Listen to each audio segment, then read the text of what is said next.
Everyone. I'm Mary Beth Johnson, the Integrated Sales Specialist at Trak, and I'm delighted to have Carrie, our Education Coordinator, with me today. I'm connecting in from North Carolina, and Carrie is representing us from Washington. Before we dive in, we want to hear from all of you.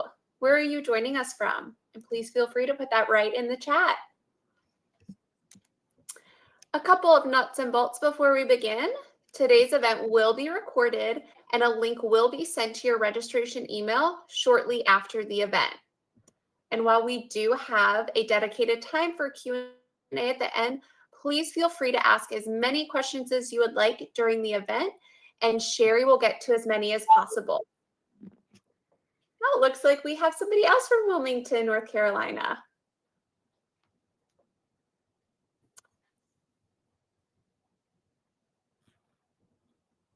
If this is your first time with us, or you're learning about Trak for the first time, or you know about us, welcome. Trak does more than just equipment.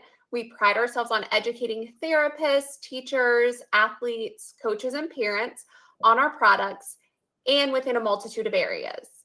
Education has always been a cornerstone of Trak, and that was ingrained in us by our founder, Doug Davis.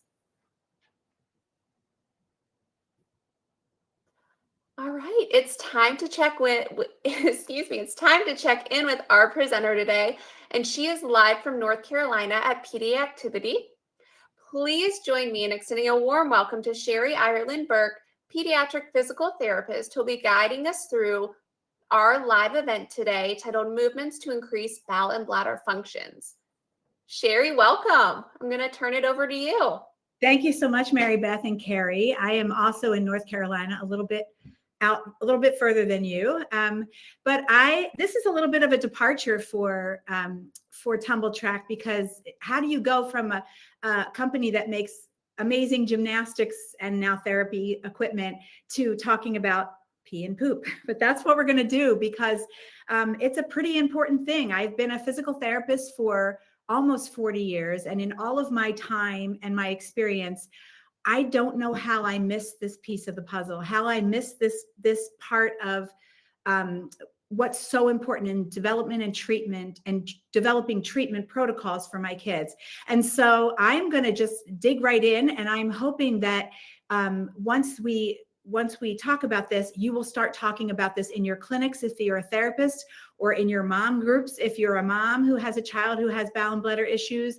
We need to start having these conversations, and we need to start having them everywhere, because you'll see when I start talking what an epidemic this has become. What is bowel and bladder dysfunction? What is it? Bowel and bladder dysfunction, by definition, is the ability to, bowel and bladder is a term used to describe issues of urination and defecation. So simple, right? And that's what we think of bowel and bladder dysfunction. I am also an adult pelvic floor therapist. And every time I tell someone that I work with kids with pelvic floor, they're like, why do you need to work with pelvic floor with kids? I mean, I get it with adults and things like that, but why with kids? We are dealing with everyday incontinence with our kids. And these are some of our neurologic our involved kids with neurological disorders, and some of our kids with neurodivergency, our kids with that just come in with low muscle tone. A lot of these kids are dealing with incontinence, and a lot of times that's very obvious. They come in diapers, they come in pull-ups, or they have to be changed. But on another level, with just everyday kids that we're seeing, even in the gym, for gymnastics, in sports, in school, we're seeing kids with all these dysfunctions. So incontinence for sure is one of ours, and that's just the inability to urinate or defecate in a controlled way. And then our constipated kids, which I think you'll see that we're going to spend a whole lot of time talking about today, are an issue. Some kids with chronic constipation, and pretty much most of the kids that we see don't even know, and their parents don't even know that they're constipated. It's not until we start looking into it that they find out. Our kids with bowel and bladder dysfunction are often bedwetters. They have enuresis, which is a daytime leakage. Bedwetting would be nocturnal enuresis or nighttime bedwetting. We have children with encoparesis, which is leaking of the stool. And a lot of times parents don't even know that that's what's going on. They will just tell me that their kids are very, very bad at wiping. And so they have fecal leakage in their, or stool leakage in their underwear at the end of the day. And they're having a lot of issues teaching them hygiene. But actually there's a whole lot more going on there than just that. And then we have kids that are withholding. Those are our children who are dancing in front of you, and you're constantly saying to them, do you have to go to the bathroom because you're doing that potty dance? Or they're sitting on their heel on the floor.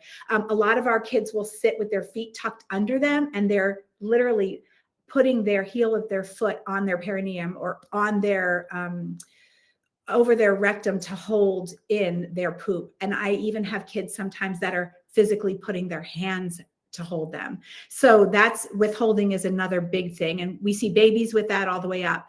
Vesico-urinary reflux is when the urine flows from down. This is actually when it goes from the bladder and back up through the urine flows backwards from the bladder to the ureter to the kidneys. And that can be very dangerous. And that's something that often kids will come diagnosed with, but oftentimes we will start ordering, them, asking them or recommending that they go back to the urologist to get some of those things looked at. Increased frequency of urination is a bowel and bladder dysfunction, in that those are the kids that are constantly having to go, like all through school. They're getting in trouble, or the teachers are saying, you can only go to the bathroom one time in this class. They think that they're doing it for attention or to get out of something. But the truth is, there's a lot of reasons, and we should pay very close attention to kiddos that are having a frequency of urination. Urgency of urination, which is when they have to go right now, right? Gotta go right now. Those are the kids that they're like, oh, I gotta go. And then they run to the bathroom. Kids with potty training difficulty, where parents are just so frustrated and they're like, I tried, or they're super stressed out because the school says they have to be potty trained in order to be in the 3-year-old or the 4-year-old classroom, which is really, really sad for a lot of our kids. Resistance or refusal to use the potty. And that could be at home, or that could be in a public place. It could be they don't want to use the potty at school. They have anxiety. And even though that may start as it may start as a kind of more of an emotional thing, it really is often rooted in some other bowel and bladder problems. And it also causes a lot of bowel and bladder problems, where kids are withholding or holding it in and having a lot of tension in their pelvic floor. We have those kiddos that I see, a lot of kiddos that are 3, 4, 5 years old that are going off into a corner to poop, or they're going into another room. And that signals that there's some other things going on with the pelvic floor. They may come to us because, or we may hear about them because they have, they may smell, they may have an odor, or they may not be wiping well. And so we're working on all those things too. Why should we be treating these kiddos with bowel and bladder dysfunction? Well, I will tell you why I'm treating these kiddos with bowel and bladder dysfunction. I am, one of my specialties is dynamic serial casting, especially for kids with neurological disorders, or plantar flexion, or even my toe walkers. I see a lot of toe walkers. And I have been casting for a very long time, but for the past 12, 15 years, I've been doing a very careful manipulation and alignment of the foot, which is dynamic serial casting or dynamic flex casting. And as I'm putting that foot into alignment, I'm posting that, if I have those kids that are really in plantar flexion, the toe walkers, I'm bringing the floor up to their heel, and they're getting that nice, spinal elongation, and I'm watching them as I'm casting them get better alignment. And I always say to the parents, hey, they come in for their cast, and I say, are they getting their heels down? Are you seeing them walk on their heels more? And they'll say yes, if that's the truth. But what they almost always, I was hearing over and over again was, what's really interesting is that not only are they getting their heels down, but my kid had a lot of problems pooping, and now he's pooping every day, because we're getting them in alignment, and we're getting not just their feet and ankles, but all the way up through their pelvis and their rib cage. And once we're getting them aligned, they're now they're having better bowel and bladder function. And I started scratching my head and thinking, wow, that's interesting. So I started looking at my infants, and I kept thinking, in the last 20 years, what's going on with all these babies with reflux? And then I would say to the parents, as I was starting to investigate, well, they're also constipated, or they really are having a hard time having a bowel movement, or they're straining, or the babies are crying when they're pooping. And then I started looking at my picky eaters and the kiddos that were also having feeding issues, from my infants all the way up into my toddlers and older who were picky eaters, and started asking, are they having bowel and bladder dysfunction? Kids with core muscle weakness. Well, as I started investigating and learning, and I took a couple courses, I started learning that those are also kids are having bowel and bladder. My kids with gross motor delay, they look uncoordinated, or kids with even behavior issues were looking. I was like, wow, I started to put it together. And then light bulb really went on for me, because I have 4 children of my own, 2 of which, one was a bedwetter, one had encoparesis, which we'll talk about a little bit. And I was taking them everywhere. I was going to GI doctors, urologists. I was asking the pediatrician, and I kept getting Miralax. Here, try Miralax, Miralax, Miralax. And it wasn't until I took a course with Tara Rudolphi a while ago. In our clinic, we were the host, and I literally was sobbing in that class, because I realized that my children who had bowel and bladder dysfunction all the way through up into high school, unfortunately, were now, I was now educated, and I could have helped them, and I could have really helped them quickly and saved them a lot of, I'm going to say, mental issues, social issues, and just, sports issues, so many things that I could have helped, not to mention family vacations and things, if I had known more and been better educated. So that is one of the primary reasons why I'm here today talking to you about this. Why should we identify and treat bowel and bladder dysfunction? This is just a quick example of a kiddo that I saw just in the last couple months, came to me as a toe walker for serial casting. And we casted him, and that was great. But after casting, the picture in November, you can see, or as we were casting, you can see a really increased lordosis, scapular winging, forward shoulders. If you look at his hand in the blue shorts, you can see that he's holding on to his legs to keep himself from coming forward. If you look at our toe walkers, they're all kind of coming forward. He has a significant anterior pelvic tilt, which is when this is the pelvis should be in neutral, is tilting forward, and he's arching his back. And so if you look after pelvic floor treatment or during pelvic floor treatment and casting, you'll see, look at just from doing some of the breathing that we do and some of the pelvic floor things, you can see how much more aligned he is and how much better he's using his body. And if you saw him moving now, not only that, but his confidence is so much better. So keep going, and we'll talk a little bit more. I know we talked about some of the other things, but what exactly is constipation? If you Google constipation right now, it's going to come up probably something like infrequent pooping, or pooping less than 3 times a day. And there's all kinds of criteria out there. But unfortunately, when you look at it in that narrow of a context, you miss all of the other kids that are constipated. And I think I'm going to talk a lot about Dawn Sandal-Chidi and Mary Massery and Tara Rudolphi and so many of the other pioneers that are out there looking at the way that we regulate our pressure systems and all those other things that happen in our bodies to allow for proper bowel and bladder dysfunction. I think that we have to pay attention to, I was going to say Dawn Sandal-Chidi, I think in her course, or in one of the things that I've seen her talk about, she talks about a study, and I need to get the name of the study, where they talk about that about 50% or almost 50% of children that have bowel and bladder issues with constipation do not tell anybody about it. They do not talk about it. They don't even realize that they have an issue. Their parents don't know that they have an issue. What is constipation? The signs of it are extra large poops. That's the child that just like fills the toilet and clogs the toilet every once in a while, not all the time, but every once in a while, enough so that's unusual. They have sometimes very firm poops. There's a Bristol stool chart that we talk about in pelvic floor therapy. Their poops are very firm and hard, but they can also be very loose. And we'll talk a little bit about that.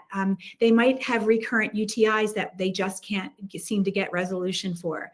Maybe they're frequently peeing where they have urinary frequency. I have kiddos, I know those kiddos from years ago that I didn't know all this, but they were the ones that were running out of my session all the time because they had to pee. And I was like, you're just trying to get out of PT.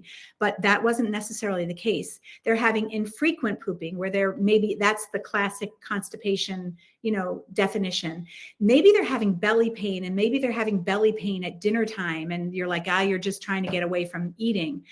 They may have a decreased appetite. They will have be itching their bottom or their rectum, and they might have skid marks in their underwear. And most times the parents will say to me, well, they don't wipe very well, but they don't have they don't have any kind of fecal soiling. Maybe that's not true. They have blood in their stool. They might have hemorrhoids at a very young age, and they might be reluctant to poop in the toilet, right? Just the sitting on that surface and that they get on the toilet and they can't do it. So maybe they're going into the corner and hiding, or those are our kids that will want to wear just a pull-up to poop. And I have seen tons of kids who will just wear a pull-up to poop, but then everything else is fine in their life, but that's going on. So go ahead and start this. I started to ask myself, what if the kids in my clinic who weren't sitting, my babies who weren't sitting, didn't want to sit up, they weren't jumping, they couldn't get their weight shifted back, they were not running well. They could walk, but their running looked really awkward or odd. They weren't transitioning from sitting into squat, from sit to stand. They just had some oddities to their transitions. Or they weren't getting any trunk rotation in their movement. What if those kids, they were having difficulty with regulation because they were, deregulated, or they looked like they had ADD. They hated tummy time, but we had cleared their tethered oral tissue. They weren't creeping and crawling, and they weren't moving well, or they were creeping and crawling with one leg out. They were having difficulties with reciprocal climbing or stair climbing. I started to look at everybody. Their gait was off, or they were toe walking. And I started to look at all of those kids and go, what if they are all either having bowel and bladder disorder or primarily that's their primary problem? What if, you can go to the next line, what if a lot of my kids who were having gross motor skill issues were also or primarily having trouble with their bowel and bladder function, or they were having pelvic floor dysfunction? I'm going to tell you that I was saying a couple of years ago that I think 80% of my kids, I was throwing that number out because it felt like a huge majority of my kids were having bowel and bladder disorders. And now I'm thinking they all kind of do at some point. We all do, some more than others. If I don't get anything across today to you, please understand that pelvic floor bowel and bladder dysfunction is never a normal part of childhood. So if you're going to your pediatrician and they're saying they'll grow out of it, maybe they won't. And maybe they will go all the way through high school, like both of my children did, with normal. They were athletic, they were bright, they did well in school, but they had definite issues with bowel and bladder, and sometimes still are seeing some of those issues. It may be common, but it's definitely not normal and it's not healthy. And the second thing is, it is not ever their fault. I believe wholeheartedly, and I've heard many people say this, if a child could be potty trained, they would be. If a child could not be wetting their pants, they wouldn't be. I don't think anybody would pick that for themselves. Go ahead. So as a pelvic floor therapist, I just want to kind of walk you quickly through what we're doing, because I'm guessing if you're signed on here, maybe you are a pelvic floor therapist, or maybe you're an adult pelvic floor therapist and you're interested in working with kids.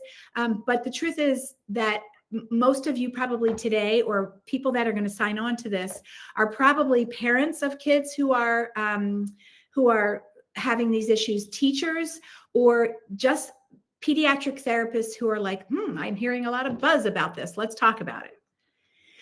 What we have to do first is detective work. And this is specific to pelvic floor therapists.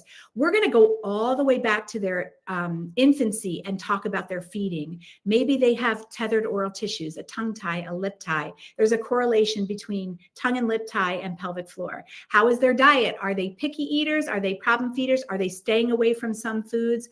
Are they resisting sitting at the dinner table. How's their diet? What are they eating? Are they eating Little Debbie's, cakes all day, or are they getting a lot of, good fruits and vegetables? What's their fluid intake like? This is a big deal for our kids because parents will tell me, oh, they drink a lot of fluid. And then I start investigating and I find out they're drinking a lot of sugary drinks. They're drinking apple juice, which is a constipator. They're drinking sugar. Anything with sugar in it is going to lend to these problems. What are their toiling habits?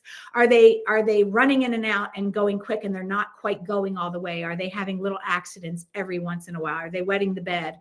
What are their sensory challenges? We talk a lot in pelvic floor therapy about interoception, which is the ability to sense and perceive internal bodily signals like your heart rate, like your hunger, the things that you don't think about, your emotions. And we talk a lot about that in pelvic floor therapy. Is there a genetic component? Did mom or dad wet the bed? And maybe that's lending to this.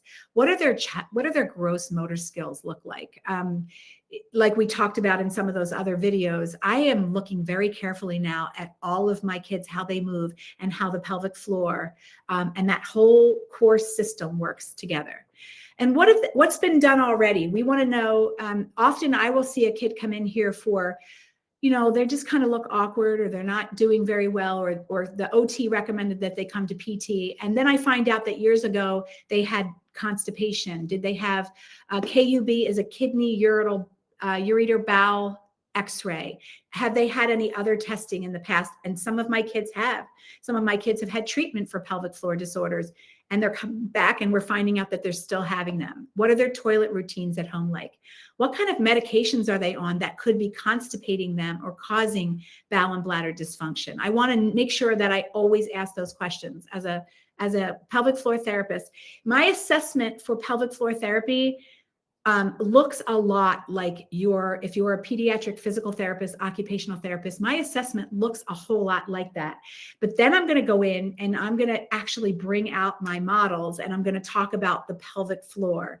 I want to get my kids really comfortable very quickly in seeing this, because when you show a kid this, it's funny at first. I want to get them very comfortable, and they do. It's amazing. They open up to me and tell me, what's going on with their bodies, and we start really thinking about this. I use a lot of models and demonstrations. A lot of doctors will tell you, oh, pelvic floor therapy is ridiculous for kids.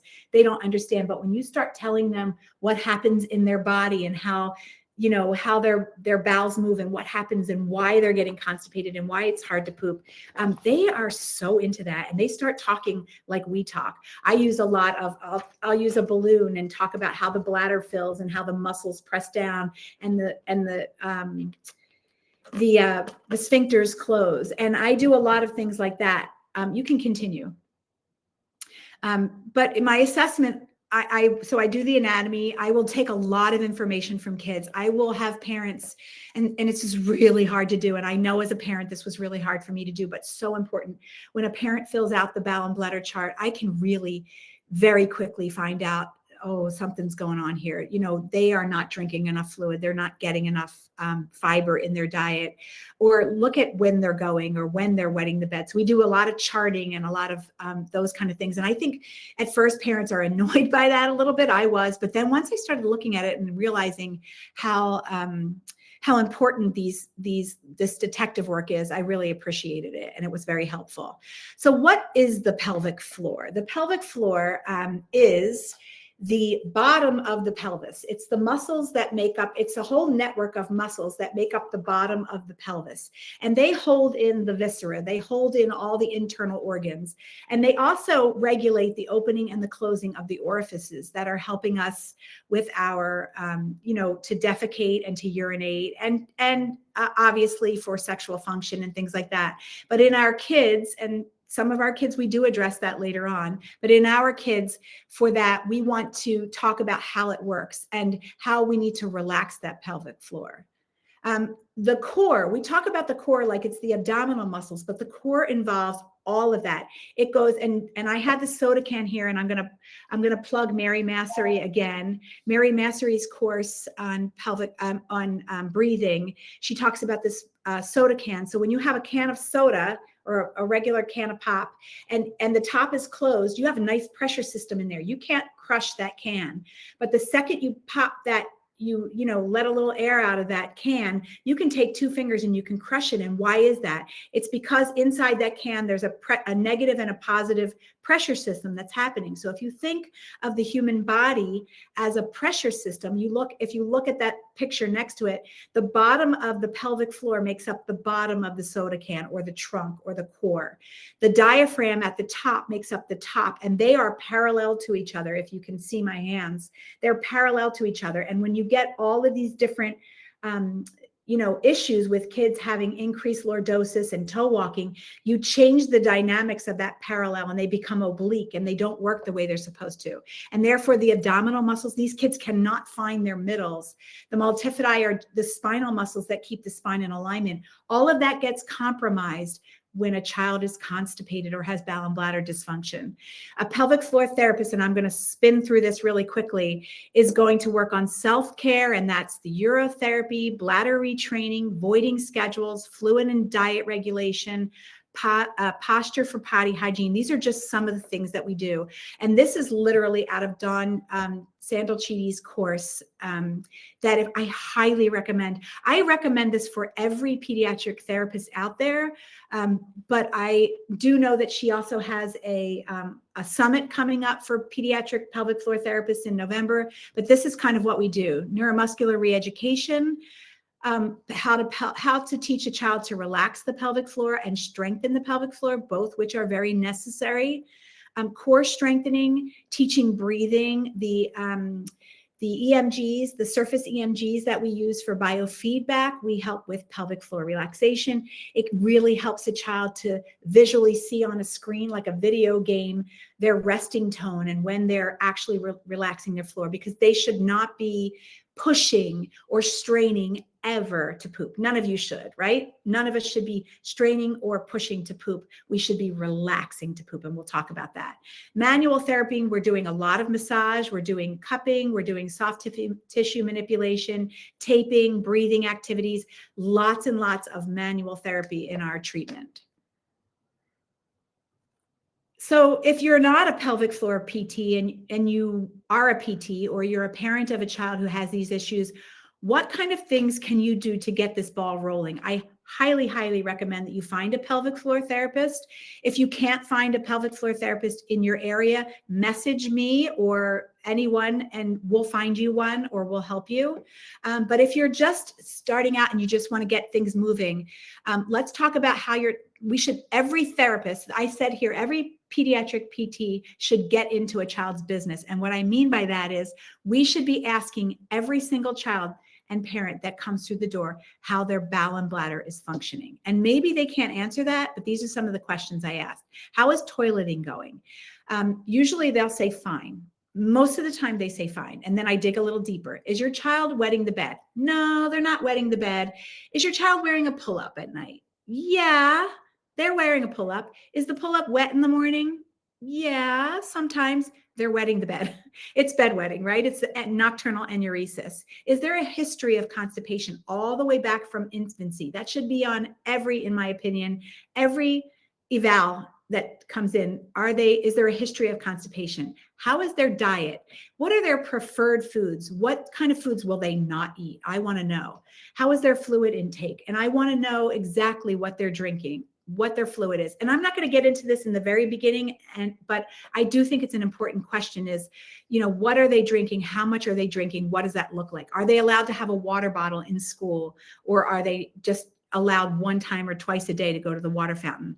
What is their feeding history from infancy? So are these kiddos, the kids that mom tried to breastfeed, but she couldn't because and the mothers will tell me very often, and I'm sure you've heard this in your evals if you're a therapist, that they tried to breastfeed, but they weren't able to. So they went quickly to the bottle. And it was because I couldn't make enough milk, or my breasts hurt when I breastfeed. And they look so relieved when I tell them, maybe it wasn't because of anything of you. Maybe your child was either had tethered oral tissues or issues with suck. And so maybe there's more questions to ask here. How was tummy time? Our kids who are constipated do not like to be on their tummy. They want off their tummy. They don't like to sit up. How's the child walking? Please ask all your toe walkers if they're constipated, and ask all these other questions that we're going to talk about today, because I don't know how you walk up on your toes with your glutes squeezing without tension in your pelvic floor. And if we have tension in our pelvic floor, then we absolutely are having bowel and bladder dysfunction. Is there a history of tongue tie? We talked about that. And what other bowel and bladder concerns do you have? Are they hiding to poop? Are they only pooping in a pull-up? Ask all those things. We want our parents to seek answers and solutions. Do not allow the pediatrician to just give you Miralax and that's it. There's so much we can do. Get at least the recommended amount of fluid per day. And for kids under 7, I believe that is an 8-ounce glass of, I'm going to say water because that's what we're pushing, per year. So a 4-year-old should be drinking at least 4 8-ounce glasses a day, and more. A lot. I want to say something really quick here. If you have a bedwetter and you're reducing fluids at night, in case I forget to say this later, if you're reducing fluids at night, you may be compounding the problem, because most bedwetting happens because kids are constipated. And that sounds very complicated, and a pelvic floor therapist can explain that to you. Actually, I'm going to explain that to you really quickly because I think it's worth talking about really quick. If you have a child this is the pelvic floor, inside that pelvic floor, you have the rectum and you have the bladder, and it's right behind it. And if you're wetting the bed at night and you are constipated, your rectum has gone from being a sensing organ to a storage organ, and it's getting very big because it's very impacted with sometimes very hard concrete stool, and it's pushing on the bladder nerves, and the bladder nerves are getting tricked. So when your child goes into a deep sleep, that problem is now becoming a bladder problem, and they're releasing their urine. It's a lot more complicated than that, but we got to look at that if our kids are wetting the bed. Almost all the kids that I have that are bedwetters, when we resolve the constipation, they're not wetting the bed anymore. Are they getting enough fiber in their diet? Are they moving, or are they sitting all day long and then coming home and playing video games? It's not a judgment. It's a let's get them moving, because what you will find is as you're moving them in your clinic or at home, they are running to the bathroom afterwards. They're moving their bowels. They're getting that pressure system between their diaphragm and their pelvic floor moving. Don't wait and see, please, parents and therapists, don't wait and see if a child's constipated. Don't keep telling they're not going to grow out of it. There's going to be ramifications from it. So here's a little girl that I see just for bowel and bladder issues or pelvic floor dysfunction. And when I lay her down on her back immediately and tell her to breathe, the first thing she does is arch her back. If she was standing, she would breathe up and down. And if you've taken any of Mary Massery's courses, you know that this is what I'm talking about, that paradoxical breathing that the kids do. If you tell her to breathe, you'll see a lot of tummy pushing, and they don't know to push their belly out. They're breathing in and their belly's going in. They're breathing out and their belly's going out. They're not getting that nice movement of their diaphragm. If you look at the picture on the right, you'll see I have kind of traced their pelvic floors in an anterior pelvic tilt, and their rib cage is very wide and open, and they're oblique. Their pelvic floor and their diaphragm are no longer parallel, but they're oblique to each other. So they're not getting that nice movement. The diaphragm wants to move down and massage all the stuff through the intestines, and unfortunately the pelvic floor is tight and won't let it.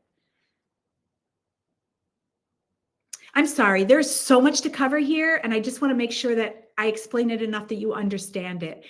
So what else can we do? When we sit those kids on the potty, we do not want them straining. We don't want them pushing. Just push. It'll come out, push.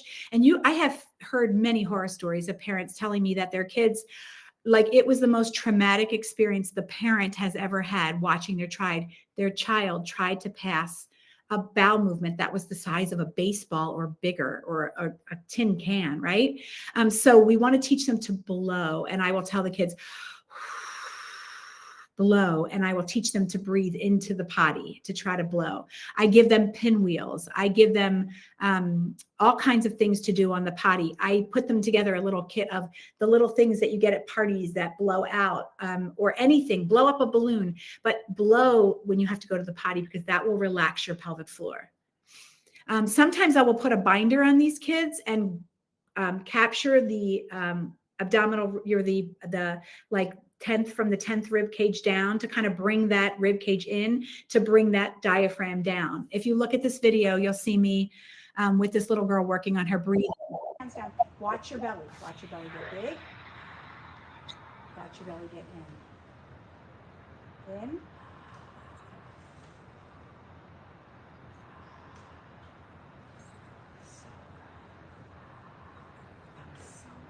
That was the best one. Okay. All right. So if you can go back to that picture, can you see the picture still from that? If you can look, actually, I have one behind me. I'm going to do this if this is okay, because I love this thing so much. This is probably my favorite tool that I use. Can you go back to me? Maybe not. Okay. If you can see me, I'm going to sit on this. Watch your belly. Watch your belly. I'm sitting, you can't see it, but I'm sitting on this air barrel. This is a 24-inch air barrel. It is absolutely my favorite piece of tumble track equipment. And I will sit on this with the child in front of the mirror and work on my breathing with them. The reason I love it is because I teach them to breathe into the air barrel. It's nice and soft and cushiony, and I love using this. I use this for everything else, and you'll see it in the videos, but this is one of my favorite tools. And so you'll see me sitting on that in that picture. And it's a really nice way to not only stretch out those tight hamstring muscles and hip muscles, but also to kind of work on that pelvic floor relaxation. Sorry. Here's another activity that we do. You can go ahead and play this, where I will put them on a compliant surface. And I love the original Tumble Trak trampoline for that, because it's very compliant. And I have them blow a straw through the straw, just so that they can kind of focus on feeling their belly and their breathing on the surface that they're on. And you guys work on a lot of breathing activities and postural things, and all of those things are going to help your child. The other thing go ahead. You want to work on trunk control. Anything that you can do with trunk control is going to help. And here's a couple examples of some things that we do, where we put them in that prone extension, and we work on bilateral coordination, reflex integration, all of that. You're going to see in a lot of that involvement in your kids, but this is just an example of that.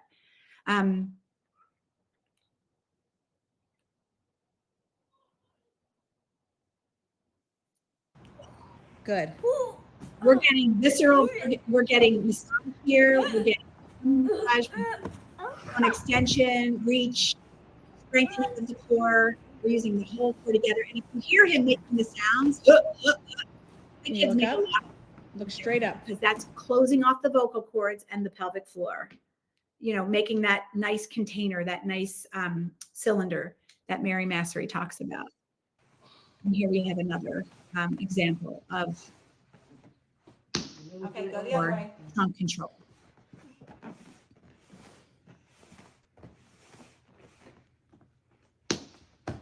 Good.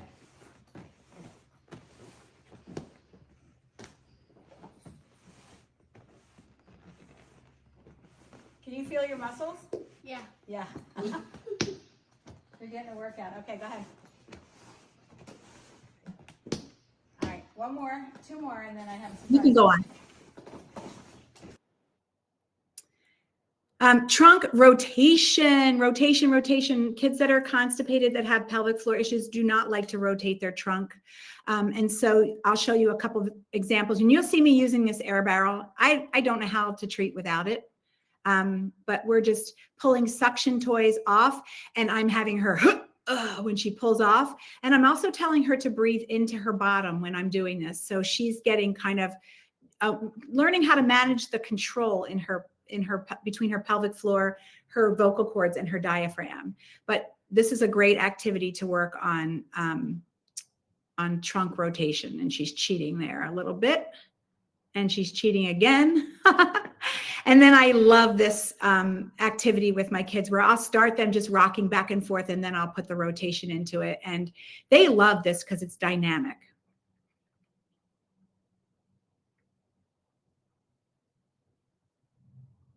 We want to work on hip strengthening because we don't want them clenching their bottom muscles all in one, like our toe walkers. So go ahead and, are these videos or are these, I'm not sure if these are, yep. So we'll work on hip strengthening, core strengthening, isolating out those gluteal muscles. And jumping, jumping, jumping, jumping, jumping. I almost never put a child on a trampoline and work with them on the trampoline, and then afterwards they don't have to use the bathroom. It's lymphatic, it's massaging, it's increasing that intra-abdominal, intrathoracic pressure. Jumping is wonderful, and it's a really good way to help your kids to like kind of modify or figure out if they're using their pelvic floor or how their pelvic floor is doing. Climbing, hip strengthening, and jumping, all those kind of things. I don't think these are videos, are they? Oh, there we go. Jumping for sure. Pelvic floor.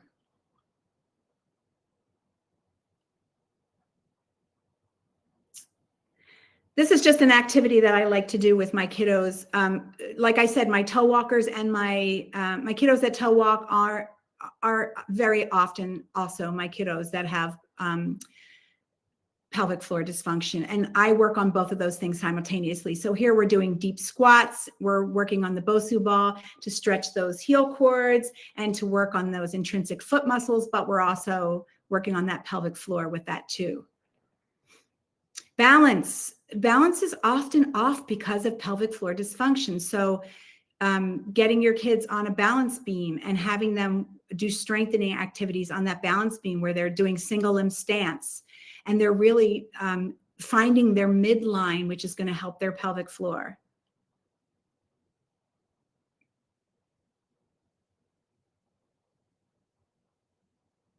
And of course, the hopscotch, which is this a video also? Because this is a sample of one of Tumble Trak's pieces of equipment that I love, that you just throw on the floor and kids already know what to do with it, and they start jumping and moving. And sometimes I always say this, if I'm talking to a parent and I need to talk with a parent and the child needs to be occupied, I will just throw this thing on the floor and they will start jumping, and we have 5 minutes of free time. Here we have balance again. These are the half rounds that Tumble Trak has. You'll see next to the half rounds, there's other pods, but look at all that great intrinsic foot muscle that's happening there. Balance is working here, but these are really great for this, and I can use them this way or this way. Those are just great tools. The last thing that I would say, there's so much more to say about this, but I really, like I said, if you can just know that it's not a child's fault and that it's never a normal part of development, and that there's so much more you can do besides just throwing Miralax into a child. And sometimes Miralax is great. We do use it in our treatment to help. But one of the things that's been a happy little surprise is our kiddos who we have in our aquatic therapy pool, they're getting out of the pool and they are having really good bowel movements, and sometimes in the middle of our treatment. And so I don't want to discount that the amount of movement that happens, trunk rotation, all that stuff that happens in aquatic therapy is really helping. So if your child is having constipation, get them in a pool, get them in some aquatic therapy if you can, and really work on that. I wanted to say something that I don't think I said here, is that we talked about before and I'm going to tell you what I tell kids all the time. There's a great video on YouTube called The Poo in You. And I think we're going to put that in when we send out this video, but it's called The Poo in You. And it talks about what happens with constipation. And what I tell my kids is that when they drink or when they eat, their food goes down, it goes into their stomach, the stomach does what it needs to do, and then it goes through all these little channels. And I let the kids pull this off to see how long their small intestine is. The longer it's in there, and it goes up the ascending colon, across the ascending colon and down. And if any of you have done the I Love You massage that I think I referenced in the pelvic floor therapy, that I Love You massage, if you've ever done it with babies, it goes I, and then the L. I don't know if this is backwards or something on the video, and then the U. Learn the I Love You massage. If you are a pediatric therapist, learn the I Love You massage for your babies and your toddlers and even your bigger kids who are having constipation. If you are a parent, you should learn this massage. That the food goes in, it goes through. The longer it's in there, the more water gets pulled out.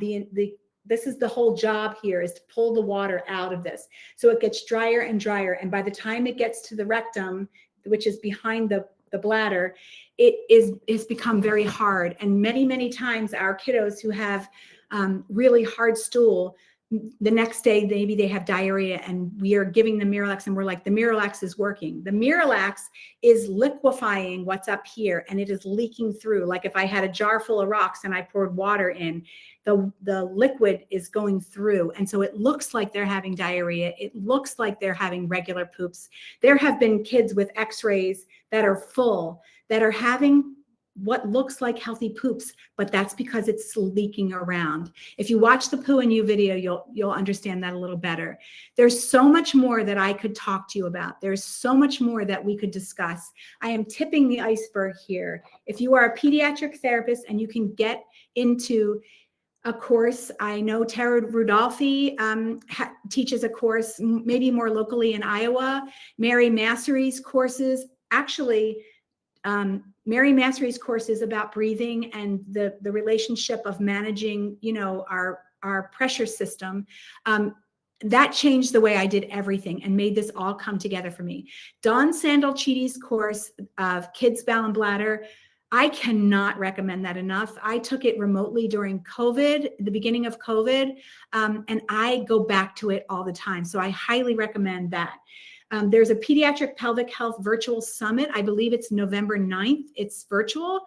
I can't recommend that enough. And the coolest thing about that is Mary Massery is one of the guest speakers. So if you can sign up for that, if you never intend to do pelvic floor therapy or you are a parent, still look into these situations because it's all of your kids. Dawn Sandal-Cheaty says that if you are constipated until proven innocent. And so I assume that my kids are constipated in my treatment. And I am always targeting that good pressure system because if you have a good core, everything is going to get better.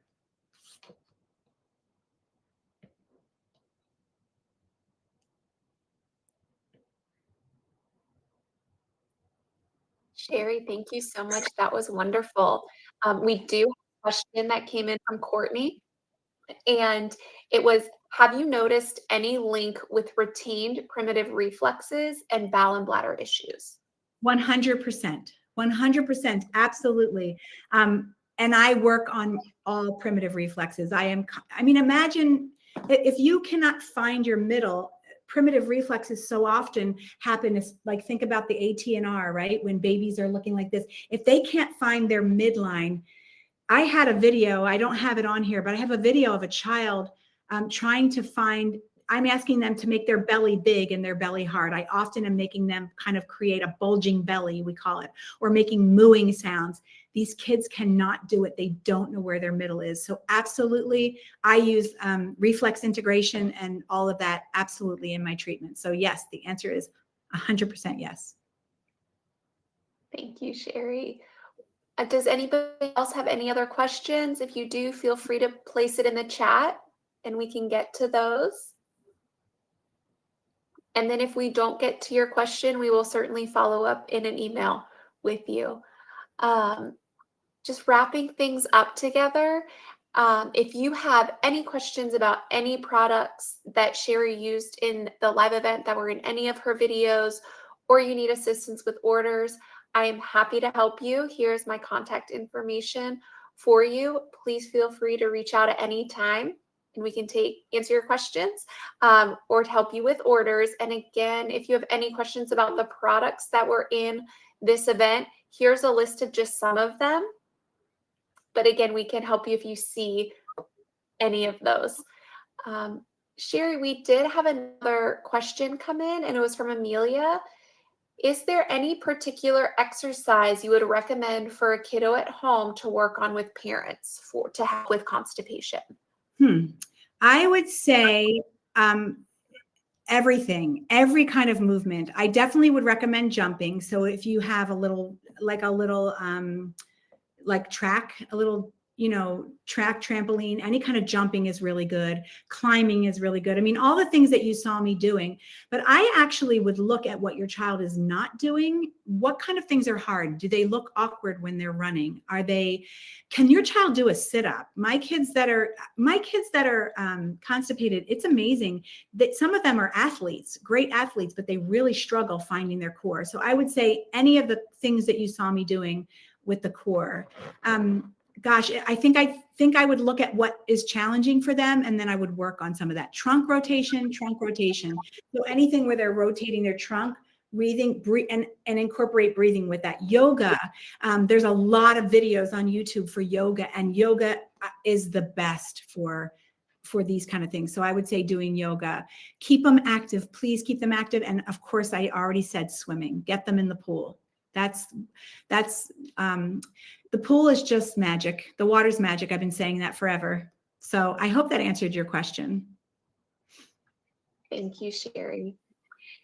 And please know that if you want to see any of other Sheri's live events, you can visit www.tumbletrak.com/events. And there is a whole list of her past events, such as toe walking, a surface with a purpose, and her core strengthening series. Those are all located on our website on our events page. And what's to come, please stay tuned for our next live events with Sheri. She's going to be doing one on infant massage, and that'll be a series, jumping. And then, of course, we also want to hear from you. So please place in the chat anything else that you would like to hear from her and learn from her. And don't forget to stay in touch with us. Follow us on Facebook and Instagram at Trak All Abilities. Actually, Trak All Abilities. And then also at Trak, and then Sheri's at Pediatric. And you can subscribe to our YouTube page. And then, of course, go to our events page. Sheri, thank you so much for your wonderful training and for the knowledge that you gave to all of us. And thank you for everybody that attended. We appreciate everyone so much.